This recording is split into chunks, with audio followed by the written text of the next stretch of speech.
Yeah.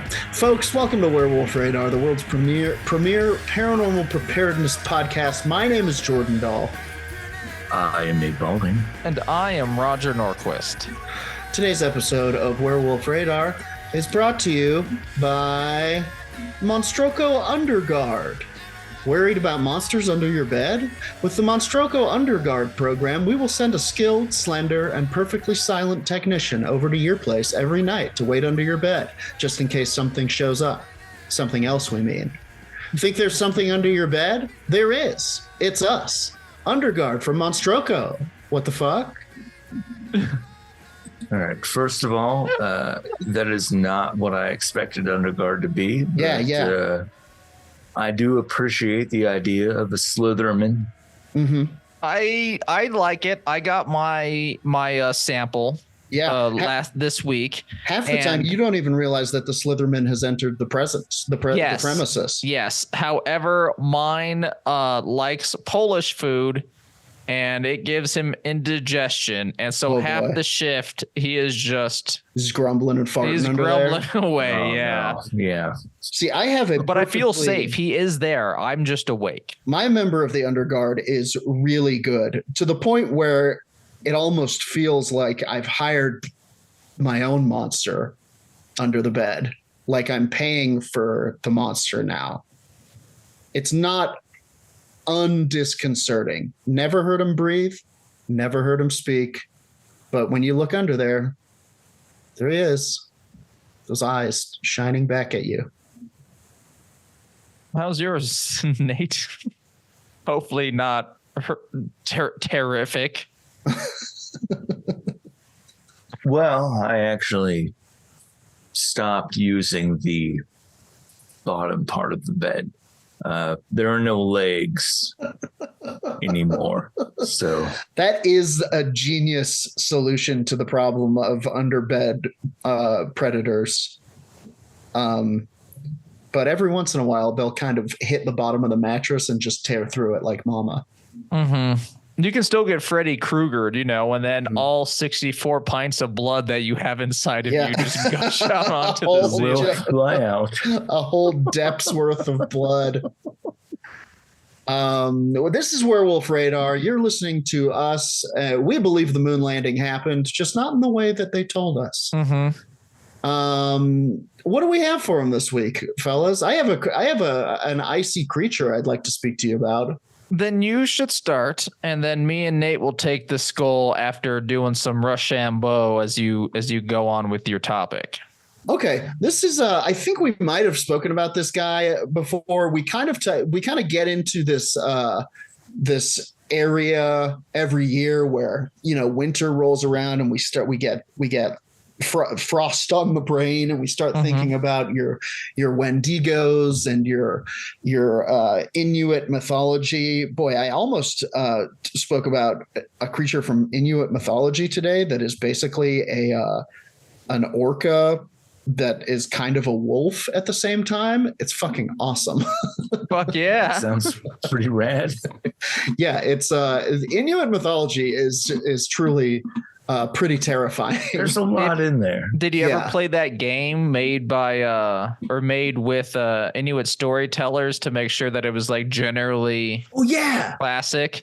Yeah, there's some terrifying things in there. Also, where beautiful it's like game. A little girl and like a fox. Yeah, spirit fox or something. Yeah, that game was good. Beautiful game. Terrifying monsters sometimes. Yeah, that guy that didn't make the cut that I couldn't just because I couldn't find enough information about was called the Aklut. So maybe we'll talk about the Aklut someday. It's basically a fucking land orca, and it's terrifying. It feels like it's very D&D. It might show up in a campaign of mine someday.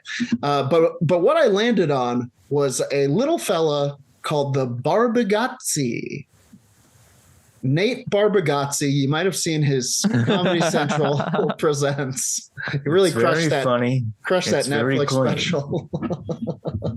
No, this is the Barbegazi, which means frozen beard.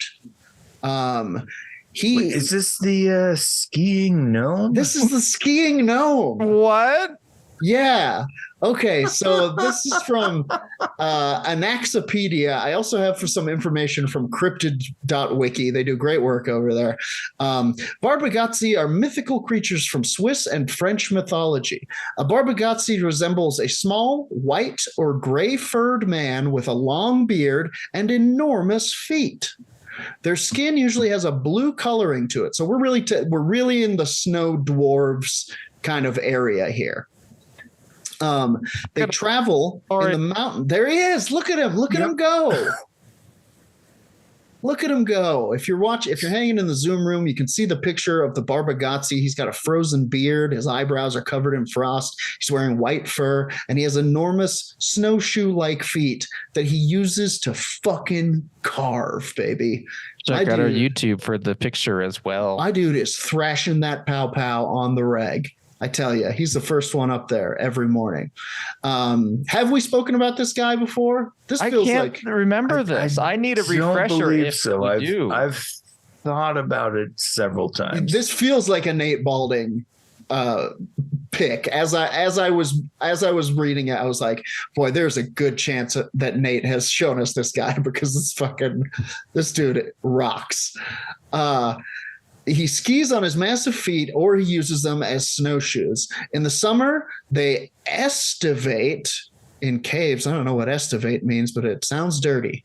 They estivate in caves and tunnels and do not come out until the first snowfall. So when the first snowfall hits the ground, the Barbegazi is out there. He's getting those fresh tracks. The word Barbegazi, spend a hot or dry period in a prolonged state of dormancy. Oh. Typically, insects, fish, and amphibians do this. Oh, it's like the opposite of hibernate. Yes. It's like for the summer instead of for the winter. Okay. He likes the cold, baby. He loves it. The word Barbegazi comes from the French barbe glacée, meaning frozen beard. There's also a quote here that says, oui, please help us. We are peaceful. That's apparently something that he says. Yes, help us. We're peaceful. Yeah. Because of their penchant for high altitudes and low temperatures, they are rarely sighted by humans, but sometimes help shepherds round up lost sheep. So they seem pretty peaceful. Their greatest known excitement is surfing on avalanches with their remarkably large feet. Fucking rules. Absolutely. It's fucking 100-foot wave, man. Truly. So when you see an avalanche, look closely. There may be a Barbegazi on there just like, oui, please help us. We are peaceful. Dude, that's the dream of all snow bums ever, is to fucking surf the avalanche. Shred that shit. They are said to give low whistling cries to warn humans of the danger above. So as they're going, they're like, as they're surfing down these avalanches. They also do their best. Could you guys hear me whistle, by the way? Yes. Okay, it was quiet, but we heard you. That would have been weird if it was just pure silence. They also do their best to dig humans out from the snow if the mortals become trapped. So these guys are kind of a bit of a Saint Bernard vibe, you know? Not to dehumanize the little snow gremlins. During the French colonization of North America, a migration of the Barbegazi occurred, predominantly to a locale of French origin in northwest Minnesota named Rousseau County. Boy, Anaxopedia, crushing it. Are you a weird snow person? Come to Minnesota. We got you guys. You'll fit right in up here, eh? I don't know why I made him Canadian, but listen, because it's the same accent, but we say about. Pretty close. Yeah. Minnesotan accent and Canadian accent really is. We say sorry and about correctly. Welcome to Minnesota. We're sorry about the snow. Oh, and they say controversial all fucking weird. Controversial. Yeah, they say it like that, dude. It's fucking disgusting. If you're a Canadian listener, change your language. Numerous sightings of the Barbegazi have been reported along the Rousseau River. in the depths of the often frigid northern Minnesota winters. However, from there, during viciously cold winters, some adventurous Barbegazi sought out other mountains to explore and ski, one pocket of which inhabits the summit of Mount Hood in Oregon. There's a tribe of Barbegazi on Mount Hood. This group befriended Jacques Lombard, as he often patrolled the mountain at night. Now, you're probably wondering, as I did, who the hell is Jacques Lombard? Jacques Lombard is he's kind of a he's like a famous lumberjack. He's kind of a Canadian or a Northwestern Paul Bunyan type fella, yeah. Unless I'm unwittingly in some sort of video game wiki, which is possible. Canadian listeners that I just insulted, please tell us in the comments if we're correct. Or if this is a video game. Patrolled the mountain at night, hunting any unsavory creatures. Like dire wolves, sick wolves. Yeah. Angry wolverines. Yeah, shit of that nature. Yeah, see, now I'm starting to think that I'm actually getting into... Might be in like a fandom. Some sort of fandom thing. Let's see. But some of these creatures straight up are like video game type. Yeah. Well, let's go back to and creatures, you know, go back to cryptids.fandom. They got powers that like video game and backstories that video game developers like pull from all the time. Final Fantasy especially. We'll give up on Anaxapedia because this seems to be something to do with the Anaxaverse. Once they brought up Jacques Lombard, it was like, we're going back to cryptids.fandom.com. So this says appearance. Preferring the tops of mountains, the Barbegazi resemble the typical gnome except for their large feet, and the fact that their hair and beards resemble thick growths of icicles. Very cool. In such kind of Jack Frost in the Santa Claus 3. Remember with Martin Short? It was bad. In such cases, the icicle growths have melted. It reveals normal hair underneath. Okay, so they do have hair. It's just covered in ice. Their big feet have also been. So this is just a standard having a beard. Yeah. Yes, exactly. Yeah, but you like the icicles on it. I assume you two don't. I'll never experience this feeling. Their big feet have also been their big footprints have also been seen as tracks in the snow. Accounts have said that they were covered in white fur like a modern jumpsuit. I wonder if their big footprints have been mistaken for Yeti footprints.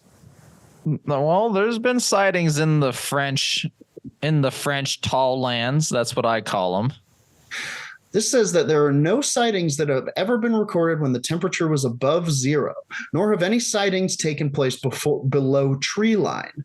Mountaineers were said to have captured more than one of these creatures on their ventures, but none survived for more than a few hours when taken out of their climate. How many bodies do you have? That implied you keep taking them. And we're like, why can't they live? Maybe they just melt. Oh. The most well-known activity of the Barbegazi is the warnings they give humans of hazards. They can make whistling noises such as marmots or an eerie hooting noise, which may be mistaken for gusts of wind, to warn hikers of avalanches. They may also dig people out of snowfall. Despite these beneficial activities, their attitudes towards humans are still quite uncertain. I mean, it's definitely positive. They're out there fucking saying, let me get you out of there. I mean, yeah, but they're wary of man, as they should be. This says a Barbegazi can bury themselves in thick snow in a few seconds or dig themselves out no matter the depth. They can move through snow as though it were water. Zipping around. So there you have it. That is the Barbegazi, the skiing, snowshoed creature of Switzerland and France. Kind of a little shred gnome, And that does it for my segment that I'm calling Enter the Shred Gnome. Nice. And I will take the speaking skull out of its cryogenic freezing pod, also known as the freezer, and I will hand it to whomever is brave enough to hold this chilly thing. Well, I got the heat running way too high. I'll jump in, Nate, if that's okay, and then you can wrap up the episode. Yeah. By all means. Well, I'm reviving the tradition, everyone. I'm telling ghost stories for Christmas. Hell yeah. Hell yeah. And I found a few ghost stories from the Reddit. I got 4 selected, but we'll read 3. I'm letting y'all choose. The titles are, and this is just the titles. This one's a comment inside of looking for good ghost stories to tell this Christmas. Someone comments a good ghost story. The next one is The Demon in the Duplex, Never Hunt at Night, and Something Sinister Lived in My House. Okay. I also figured out that the Anaxiverse is a fictional universe created but owned by American author Brandon Somerville. Now I have more questions. That didn't answer anything. It contains the span of several books and games and takes place on Earth. The author is a real-world paranormal investigator and ghost hunter and spent decades studying religions, folklore, mythology, the occult, and philosophy. He has games? Yeah, he has games and books, and he uses real-world folklore within them, which is why we were led there when reading about the Barbegazi. But the Barbegazi is an actual folktale from the French Alps in Switzerland. It is. Oh, yes. You can find legitimate old depictions of it. But apparently in this dude's world, it's also something you can grind for XP. You're speaking of think about it. Sure. Grinding's fun in any game. I don't care what you say. I enjoy it more than the story. It's relaxing. So let's go on with something that's relaxing for me. We'll do the first one. It is a comment under a Reddit picture looking for ghost stories to tell for Christmas. Someone else reviving the ancient tradition. Mm-hmm. It goes as such and is from the user. An ancient tradition? Yeah. It was like a huge thing back in the day. Mm-hmm. That's ancient is like, it was definitely done in Dickens' time. Yeah, that's where A Christmas Carol came from. It was a Christmas ghost story. All right, but I don't even picture that as a scary story. Yeah. Also, probably it's very not scary. The first no, ghost it's is not. Okay. All right. At the time, it was like the fucking Exorcist of the time. People were like, "What? Chains? Get the fuck out of here!" Inside the house? Fair enough. Rattling? Marley is kind of frightening. Yeah. Did you have you seen the Jim Carrey Christmas Carol? I hear it's good. Here's the thing. I wouldn't call it good. It's definitely in that uncanny valley of that weird shit that who was it? Zemeckis was trying to do. Yeah, I know. He did also the Polar Express, I think. Yeah, I think it was them. There's another one that's similar in that animation style. Or was it James Cameron? I can't remember. Anyway, it's in there. It was Zemeckis. Okay. And I will say that it's one of those movies that hasn't aged well because it's like it was made for 3D. And it's like, now a weirdly reverent shot of a rolling Christmas pudding for no reason.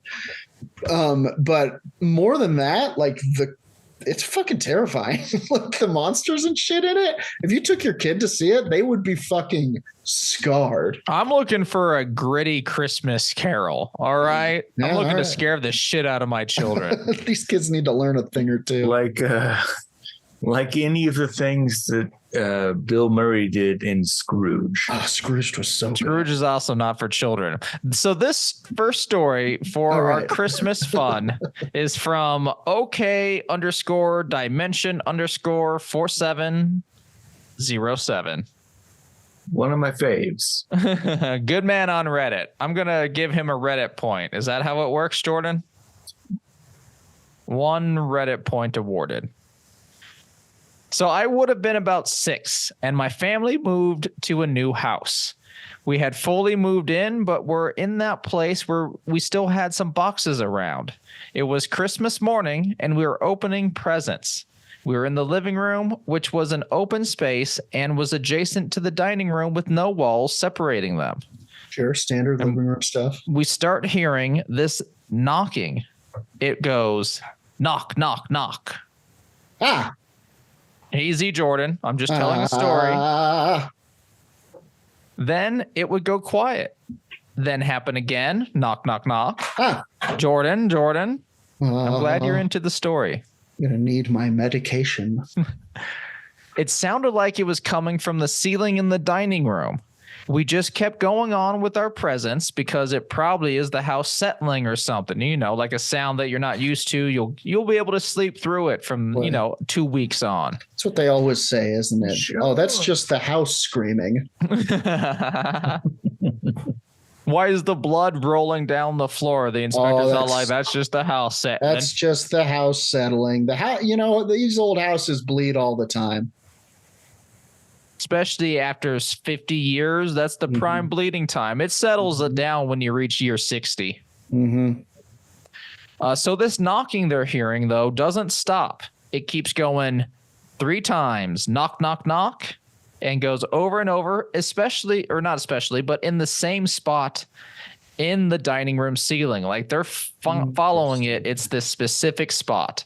That's scary. Finally, the dad stands up in his chair and as a joke, knocks on the ceiling back. Dude.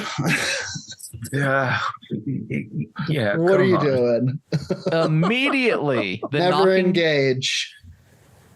And why are dads the one to do it? They're all like, I'll poke the stick. I'll get the poking stick. Because they got to be at the plant at 2 a.m.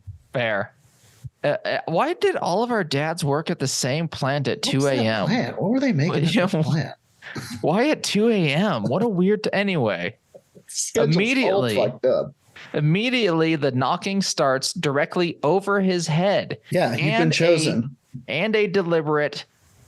precise knock, like almost a pound we're at this point. Again, the living room and ceiling or dining room are adjacent to each other, so there's no way anything could move that quickly from one room to another. Dude. And certainly not silently, like they would have heard it moving. A ghoul, a Barbegazi. Dad knocks again, and the knocking answers back. This is when the dad starts to get funky. Okay. And he changes up the pattern, and he's all like, knock, knock, knock, knock. Sure, he's playing a little jazz with it. Yep, and it repeats it. It goes knock, knock, knock, knock, knock, knock. Wow. The dad then does a different pattern. You're haunted by flea. And it keeps repeating every pattern the dad switches it up to and throws it back at him. At this point, the dad gets down off the chair and goes straight to the attic. He and mom look up there and it's empty. Of course it's empty. Yeah, they're moving in. No one's up there. It's not even like a raccoon who's really, heavy-handed when it comes to the sticks. There's just a rad raccoon up there wearing sunglasses and a pork pie hat. More than that, the attic was just rafters and that pink insulation stuff, the itchy stuff. Yeah, fiberglass. So there's not even a way for someone to have knocked on the ceiling from above. I mean, unless the raccoon brought its own sticks, as a drummer raccoon is known to do. Sure. That would make sense. And of course, with it just being rafters, it is just reinforcing the fact that it is impossible that anyone could have moved from the dining room quickly, almost instantly, to the spot above the dad's head. Yeah. But it was empty. No one was up there, so no one could hide. Like, they looked. Mom and dad came down, and my younger sibling and I think it is just the funniest thing. My dad sits back down and says, "We're going to ignore the knocking now. Let's get back to the presents." Dad's putting his foot down. So we keep opening presents, and the knocking continues. Yeah. They keep ignoring it as they do, it slows down and eventually stops. Yikes. Nothing ever happens like that again, but it is a crazy Christmas. That is fucking weird. Weird. There's an epilogue to this day. None of us know what the knocking was or have any possible explanation. We all remember it the same way. And when I told my wife about it, she assumed that maybe I was remembering it in a more dramatic way. After all, the writer is 6. She ends up asking the mom in a casual way, and the mom replies, "Oh, UK_dimension_4704 told me about that one weird Christmas with knocking. What happened with that?"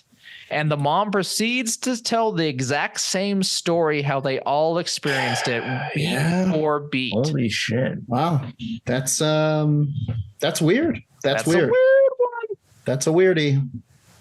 All right. Well, and it seems like that's them not allowing something in.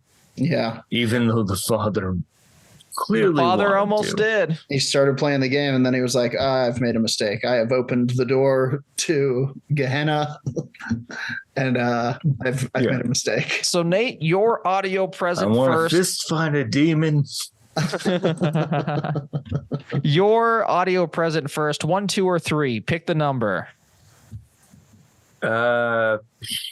Let's go 2. All right. Never hunt at night. Oh. Oh no. All right. So one day, me and a good friend decide to go hunting at our usual place and time. And they're talking about elk hunting, hunting stuff, not ghost hunting, which I think is what is on my mind when I first saw this, which is a large area of land with lots of green houses scattered all over the place. We wait for it to go dark, then we head out. Once we arrive at our usual spot, we load our guns and ready our knives. Then in complete darkness, we paint ourselves with mud. Theoretically, if they can't kill the elk with a gun. Yeah, they're going in for the finishing blow. It to death. Right. It's standard hunting shit. So then in complete darkness, we head down so we can get close to the end of the property and get a good view of any animals. Okay. But whilst we were heading there, we saw a 12-foot completely black shadow figure with no face standing in the distance next to one of the greenhouses. Ready your knives.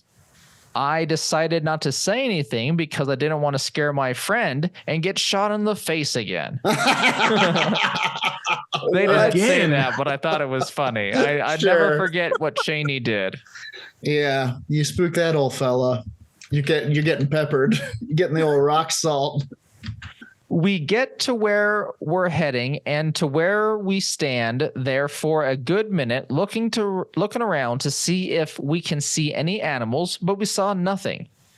Then everything went silent with that's a bad sign. Yep, with the only sound being the nearby highway and the wind. My friend turns to me and says, "You seeing that?" I assume is what he sounds like. Sure. Also, this is from exciting_research_91. Also, his friend confuses seeing with hearing a lot. I turn to face the direction he's facing, and I see the same figure I saw just standing there, doing absolutely nothing. We stare at it for a second, and then it disappears. Then we begin to hear footsteps circling around us. We also hear clicking sounds so loud, it is as if someone was clicking their fingers inside of our ears. What? Starting to freak out, we turned on our flashlight and the battery was at 8%. We look around with the flashlight and see nothing. But the clicking in our ears continues. Getting really freaked out, we begin to make our way out of the property, and we look down at the flashlight battery, and it's at 45%. They decide to pick up pace, and then after about a minute, we look at the flashlight again, and now it's at 1%. Then at 30 seconds later, it's completely dead, and they're plunged into darkness as they exit the property. It gets insanely cold, and the author is rubbing their hands together, but I feel pain on my left hand. So I look at my knuckles and see 3 burn marks. Oh. We make our way back to my place and make our way to my room to put the guns away and knives away and have a little alone time. If you know what I mean. Sorry. Then he leaves and goes home. The next day we call and I tell him about the burn marks, and he tells me he's now seeing the figure. Oh boy. About a week later. That's worse. That's worse than the burn marks. It lives inside of your brain now. I wish I had burn marks. Yeah. I have this specter staring at me right now. Trade you? Yeah. About a week later, I came across a handprint on the outside of my bedroom window. They're on the 2nd floor. Fuck all of this. About 2 weeks go by, and I start seeing a shorter figure around the house. Oh, minifigure. So that one just leaves it there. Paranormal preparedness for them. That's the end of that story? Yes. Get out. Keep your knives out. Yeah. My paranormal preparedness is never go hunting at night. I agree. There's a bunch of people who drew the specter in the comments. Terrifying. I can only assume trying to terrorize the person. Yeah, that's. Oh no, this is their drawings. Oh my god. Oh, this is their drawings. So this is. They've seen it a bunch of times. We're sharing it. This is why you go to. Oh whoa! Yikes! Jesus fuck. He looks like the guy from Altered Beast that goes, "Rise from your grave." The zoom is affecting. There we go. I can put it up there. There's that. Here's another thing he drew. Yikes! That's worse. These are the images that you see at the start of the horror movie, where it's like the patient has been drawing a strange figure. And it said that Reddit is the place millennials go to lie. It is said that. But this is a terrifying fucking lie. Pretty scary lie. Pretty scary lie. It could use a different ending. When you see the shorter guy, like something should happen. Like he keeps getting smaller and smaller, and then one night you wake up and he's on your chest and you're paralyzed, and he dives into your mouth like the guy from Mousetrap. So as of recording, no, as of published episode, that was written 24 hours ago. Okay. Wow. Yes. So huge. Do the best you can, buddy. Just get out, like Nate said. Whatever that. Get out. Just get out. If this is in fact happening to you, consider a cleansing. Speaking to somebody who knows these kind of things, some sort of culandero or like I don't know, a shaman. I don't know, somebody who knows how to properly do a cleansing, or you get out of there, run forever. I'm going to run forever is really the best option for you. I'm going to share in the Werewolf Radar Discord. I forgot how to speak there. Sure. The ghost story that I'm not reading, and I'm going to choose for you, Jordan, for the sake of brevity and time. Okay.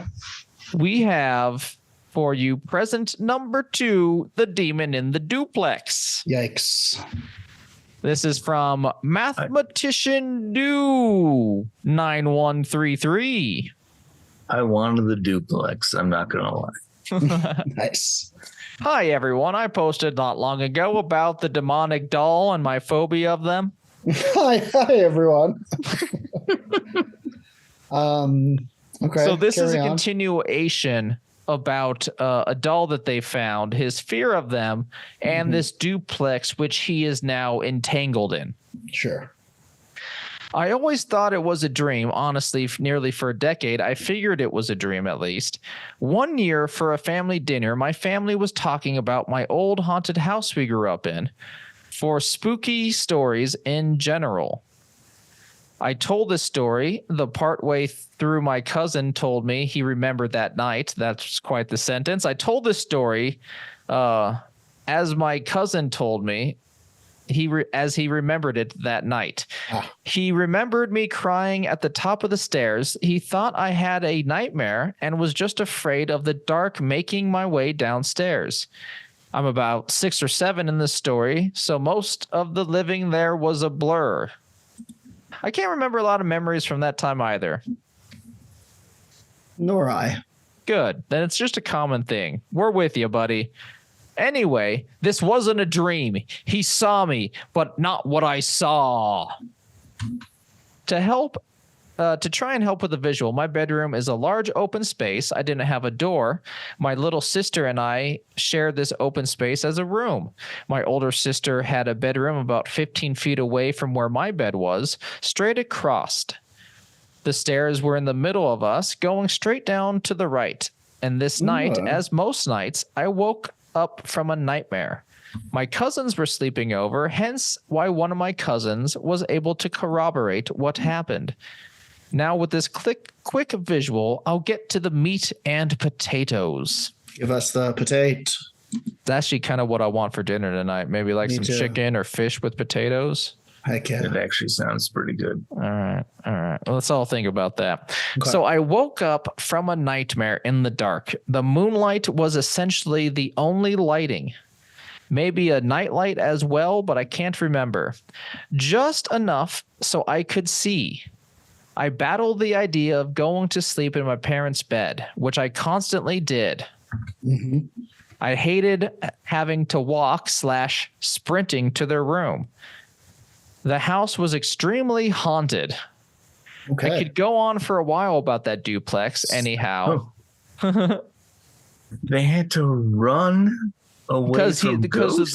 Yeah, that's how haunted it was. Well, I might do a segment on this person and see how legit their story is. But for the purpose of a fun ghost story, this was a good one. So anyhow, I walk to the top of the stairs, and the whole time feeling really uneasy about my sister's pitch black bedroom. Ooh.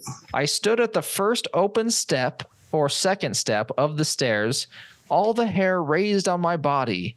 Something felt so bad. I was staring into her abyss of a bedroom, and it felt like forever, but it was probably just a few seconds. And as I watched, my dog, Kessie, came out of the room. I was relieved for a second. It was not Kessie at all. It looked like her, except for a few oddities. Number one, her legs didn't move. Ugh. They were straight, but her paws were not there. Her legs dissipated into nothingness. Weird. She was hovering/gliding. I like how these are like some odd things that my dog normally doesn't do. So I knew this was not my dog. I knew it wasn't Kessie because Kessie can't hover. She was also translucent. Yikes. Her eyes were a faint red. Weird. If you've ever seen people move in a strobe light, that's how she moved closer to me. Ugh, I don't like that at all. No, that's fucking terrifying. Why does it feel like quite often when people have these experiences, it feels like a computer program messing up? The Matrix, a glitch, if you will. I mean, if we are living in a simulation, maybe ghosts or, negative entities, demons are like viruses, rogue programs that are doing their own thing to scare us. You're going full Wachowski, huh? I like it. I can't evidence against that. I don't believe it. Yeah. Because the computer to run such a simulation like this would have to be insane, but I don't know what the capabilities of something else, you know? I mean, we're talking, planet sized or not, maybe it's the size of a microchip, and that's but where it's we very live. glitchy. Exactly. So all while this is happening, I'm calling her name. Each time I say her name, I can hear my voice breaking and the panic. Sheer frickin' panic. It got to the point where I could not hear. I don't know if I screamed. I was so afraid. All I could do was see and feel the feeling. She got about arm's length from me when I tried to pet her head. I like how you're panicked and you're like, can I see? And then you're like still trying to reach out, just scared of the thing coming closer to you. Yeah, still hoping it's the dog. But I would pet a ghost dog, even though I was very scared, Yeah, just to say that you did it, Just to say that I did it. I genuinely thought I was dreaming. I stuck my hand out to pet her head, and as soon as my hand started to go through the ice-cold air, what would have been her head, I turned and tumbled down the stairs past the kitchen to the end of the hallway where my parents' room was. Weird. I laid against the hallway wall, apparently scream crying. I heard nothing. I was watching the corner to see if this thing slowly flash. I was watching the corner to see if this thing slowly flashed towards me. That's all I could think. It was behind me. It's coming. I was mortified. I only started to regain my hearing when my auntie opened the door of her bedroom across from my parents. I vividly remember her bedroom light immediately soothing me. She was talking to me, but I heard nothing. I have no idea how long it took for her to come to me. My parents eventually woke up, and my dad was mad at me. Dad. He was a skeptic or just very in denial to save his own sanity. He was a skeptic and an asshole.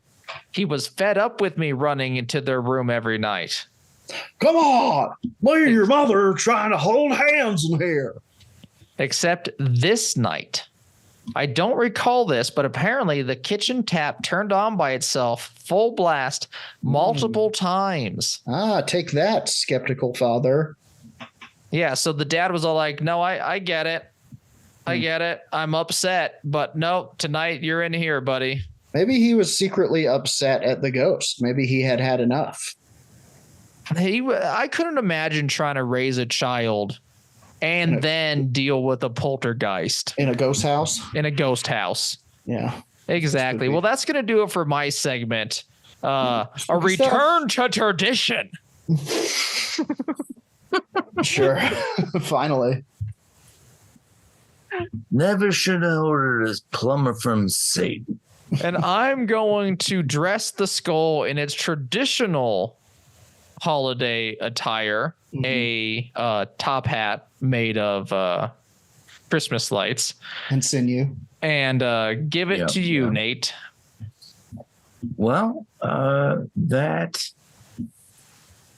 actually works because we're going to be talking about the ghost of the Christmas tree ship.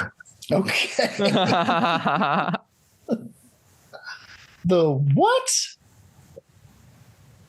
Yeah, a Christmas tree ship. All right.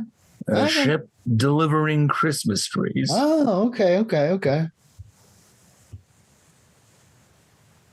It was a unique Christmas tradition, to be sure. Residents of Two Rivers, that's an actual town, gathering on Point Beach late on Christmas Eve or early Christmas morning before dusk, hoping to catch a glimpse of an old wooden schooner sailing out on the frigid black lakes of Lake Michigan. Oh, no. A Christmas tragedy. The Christmas tree schooner. There they would see the silhouette of the ship rolling gently in the waves and the warm glow of a lantern emanating through the fog as a dark figure carried it about. Piles of pine trees were lashed to the deck. Tattered sails hung from the ship's 3 tall masts. Cool. The ship would loom in the distance for some time, then fade off into the inky veil of night and vanish until next Christmas.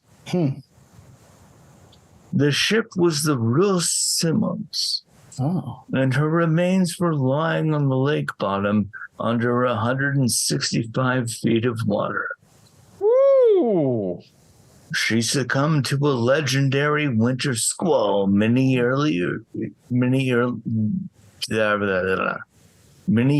earlier, dragging her entire crew and a load of freshly cut Christmas trees to the bottom of the lake. Okay. No survivors? That's crazy. Lake Michigan is a brutal place. Lake Michigan is fucking enormous. Oh, there will be none.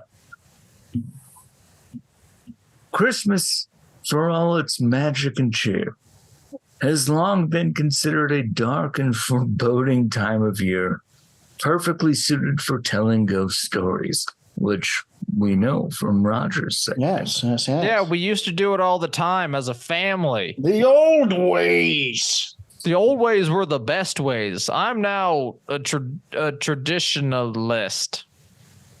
Okay. It's quite fitting that along the shores of Lake Michigan, those ghosts are the tall ships of the lake's past, and the apparition at the helm of one of the most famous ghost ships, the spectral Christmas tree ship. The Christmas tree ship. Captained by a man called Santa. Yes. Wait, so Santa died on Lake Michigan? No, it's actually just a guy that was called Santa because he brought all the Christmas. You can't have a Christmas without a tree. I thought it was just one of those things where it's like, you know how some people are named Jesus or Jesus? It's like this guy's name is Santa. His real name. I like that though. I like that tradition. Let's start that. Let's name all of our children, boy or girl, Santa. Name their kids Santa more often. His real name was. I'm gonna fuck this up, but Captain Herman Schoenman. Okay. Maybe. This is our daughter, Santa Claus Feldman. Nice to meet you. The Rouse Simmons was a 123-foot, 3-masted schooner launched from the Milwaukee shipyards in 1868. What a schooner. She spent her career hauling lumber on Lake Michigan to burgeoning cities such as Milwaukee and Chicago, where there was a high demand for construction materials. Mm-hmm. So this thing, they moved a ton of wood.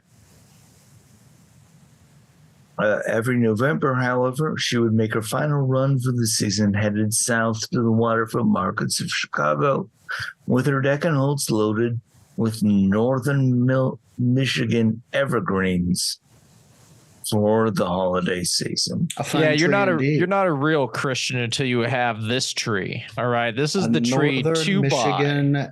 Evergreen. All right, Santa wishes he could have this tree. Yeah. The Rouse Simmons was one of some 24 ships that delivered Christmas trees to ports along the shores all around the Great Lakes at the turn of the century. But she was probably the most well-known due to the reputation of her captain. Santa Claus. Exactly. Christmas trees weren't the most lucrative business. No, they were moving blow, baby. It's so strange to ask the question, the Santa Claus? And the answer is no. Oh, that's just his nickname. Sorry, it's Mr. Shinnerman. Oh, no. I get this all the time. A different Santa Claus. But apparently Captain Herman Schoenman would bring along his wife, Barbara, and his 3 daughters. And they loved bringing those Christmas trees in. I bet it was probably a blast, Everyone's all joy-filled as they pick their tree, which goes into their chimney or whatever you do on Christmas. Do you not know what Christmas is? I am learning no. Everybody gathers around for a slice of Christmas tree. Herman and crew would sail up to the Upper Peninsula of Michigan, then return to Chicago with a load of fresh-cut Christmas trees. They docked along the Chicago River, strung electric lights up from bow to stern, and invited customers right onto the deck to pick their trees. Barbara and the kids made wreaths, garlands, and other decorations to sell. Shorneman loved his work. He had a reputation of generosity for giving trees to the city's more needy residents. Good. So, like if you didn't have a house, just put up this tree. You could sleep under the tree. At least you'll have a tree. Yeah. This is where he ended up getting the name Captain Santa. Okay. Rightfully so. He's a good dude. And in 1912, Captain Santa and his beloved Christmas tree ship never arrived. No. And that year became known as the year without Christmas. I'm sorry to laugh at this tragedy, but oh my God. That really sounds like a Hallmark movie. Oh yeah. How come Hallmark hasn't done a melodrama about this? It's like a perfect storm meets, the Santa Claus. Oh yeah. And someone else takes up the mantle. And every year, it just, it goes back, but it's not tangible. Yeah. Much like Christmas itself. Oh. Yeah. The Christmas boat is inside of you, listener. Oh, think about God. that. Oh, I can feel it. Oh, it's a 3-masted schooner. Oh, get it out. So what happened to the Rouse Simmons? Yes. The ship set in Chicago Harbor preparing for the trip to the North Woods, where they picked up their load of trees. The crew was distressed to see rats fleeing the ship. Oh boy. How do they know? How do they know? How do they know what they know? They just know. Since rats could navigate small crevices and tight spaces, they were the first to know if the ship had a leak. Rats leaving the ship, always a bad sign for mariners. Mm-hmm. Rats getting on the ship, it's party time. Also, the sailors' constitutions were shaken even more when they realized the ship's complement amounted to a total of 13 people. An unlucky 13. I mean, it's not a good start to this voyage. You got to be so careful with superstitions at sea. Because Poseidon's all about superstitions, I believe. He's fucking waiting for you to slip up. Pay attention, Oh, that's the wrong knot. 13 souls down in the drink.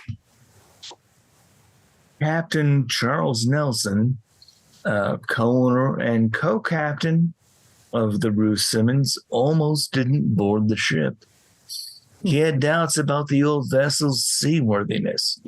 It has been at sea for like 50 years. Yeah. No patches. Santa's all like, if it was good 20 years ago, it's good now. I hate how you youth are always trying to fix up stuff with I don't believe in patches. I believe that if the children believe in the boat, it will stay together. Therefore, if anything happens, it's your fault. His daughter, Alvita, apparently cried and begged him not to go. Oh, boy. But he was like, well, it's my job. I love trees. She was all like, I'm not going with you this time, Papa. Your boat has a massive hull you refuse to acknowledge. There's too many trees on it. Some believe the girl may have had an actual premonition of what was to come and tried to spare her father of his ghastly fate. However, Nelson had a commitment to honor on the creaking old ship, but he assured Alvita that this would be his final tree run aboard the Rouse Simmons. Man, never do anything right before retirement. That's never what cop movies taught me. It's true. Shenneman made the same promise to his family, and though not the way they intended, both men kept their word. Ooh. Insofar as they both never returned. Right. As in far, they're both at the bottom of a lake. Right. Davy Jones' locker, etc. The journey north was uneventful, but when the Rouse Simmons docked in Thompson, Michigan, more rats evacuated. Shenneman knew the dangers of sailing this time of year.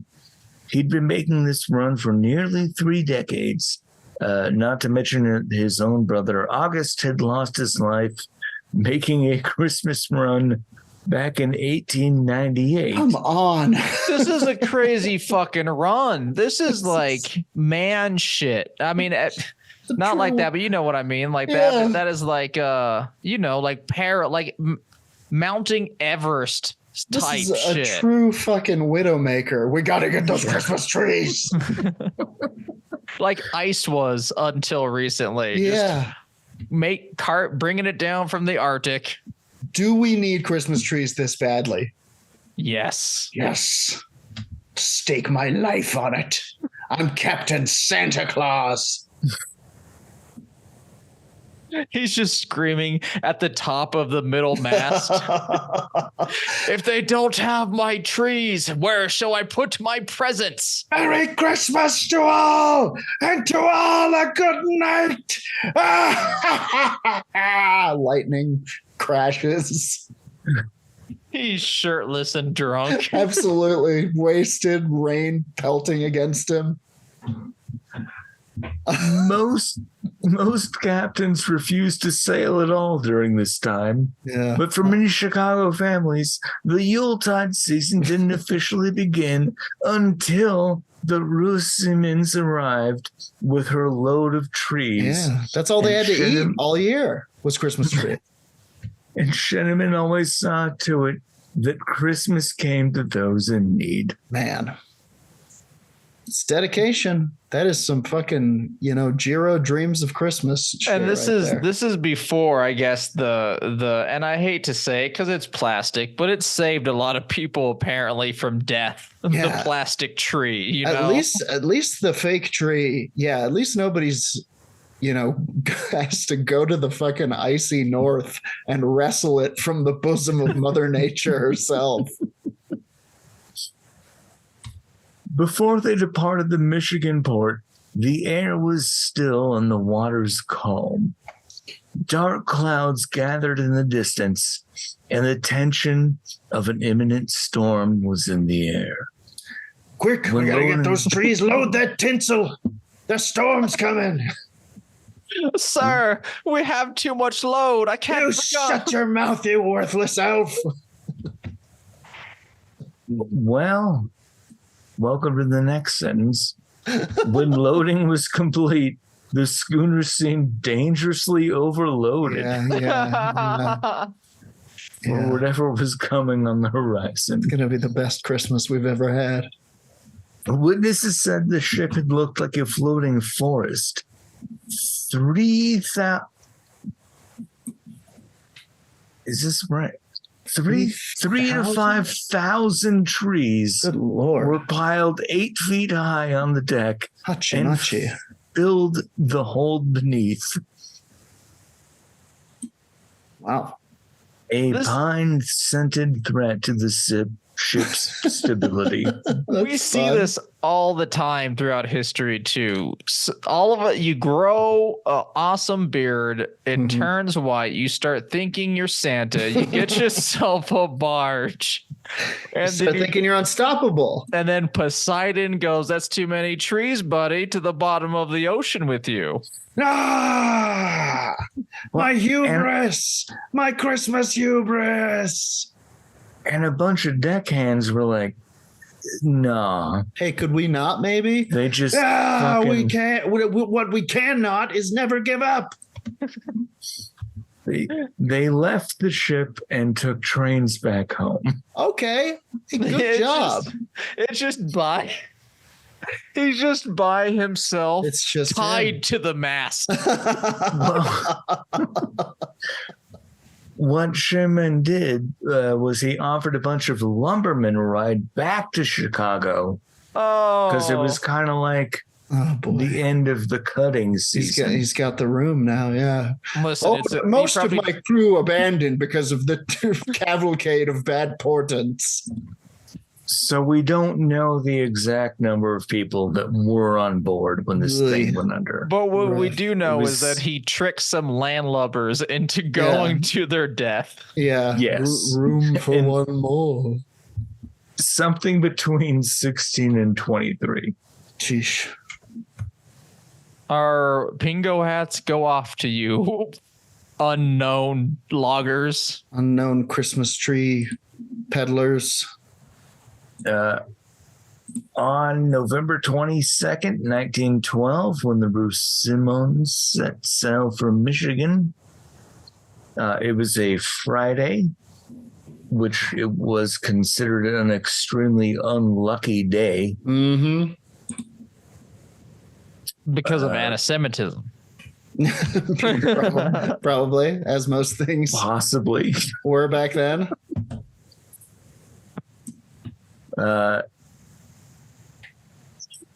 Mainly, they decided that they couldn't risk getting the ship frozen in the harbor or smashed against the rocks by heavy winds. I see. Which, guess what? The Kraken's the one that brought it down. Oh boy. I always like when it's a third party that wasn't part of the story previously, just flying down, and then the Kraken scoops it up and takes it back to the sky. Deus Ex Machina shit. So there was the, quote, big storm of 1912. Deus Ex Krakena. God, it was right there. You'll have it by Monday. Yeah. Known as the greatest storm of the decade. This is 60 to 80 mile per hour gale force winds. Rain turning into just vortexes of snow and ice. Just massive waves. And this thing was not ready to fucking face that. It doesn't sound like it was ready for much of anything. It sounds like on a still day, this boat was leaning a little bit too heavy to the shuddering left. In the wind.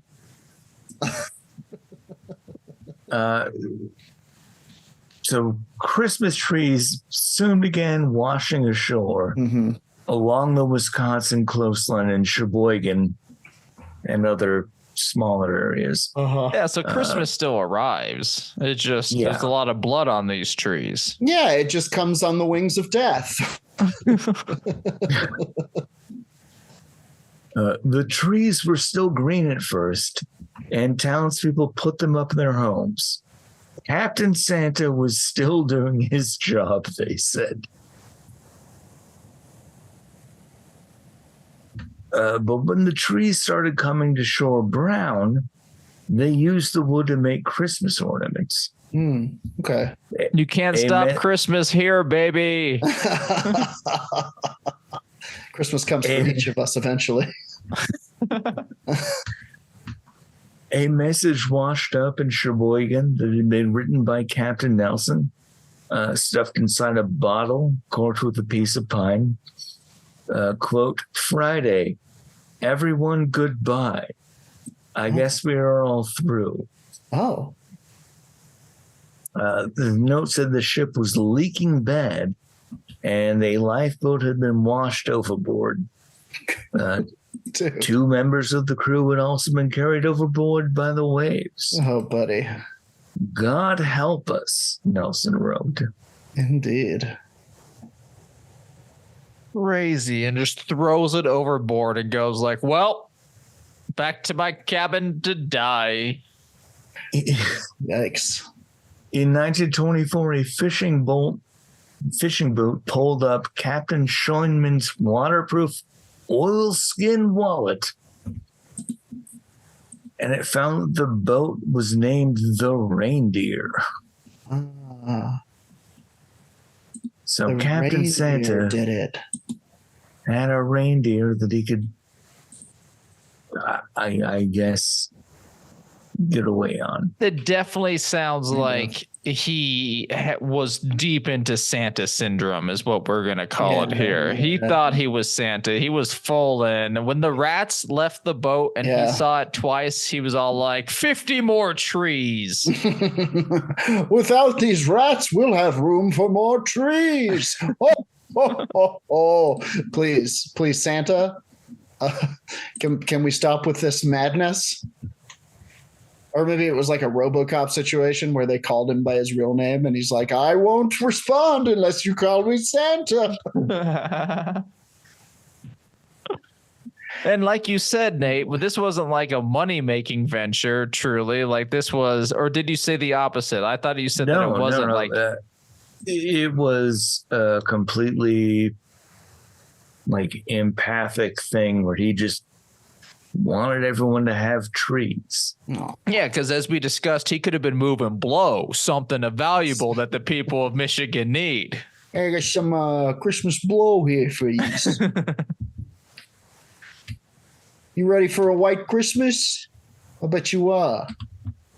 Hey, they call me Barbegazi because I'm always skiing down the snow. You know what I mean? That one was a little bit out there, but you understood. Christmas. Everybody understands what a Barbegazi is, right? And I got big feet. Anyway, we can get to the ghost part of it. Oh, okay. That's right. Good Jeez, Lord. I forgot the ghost ship. This story was so insane.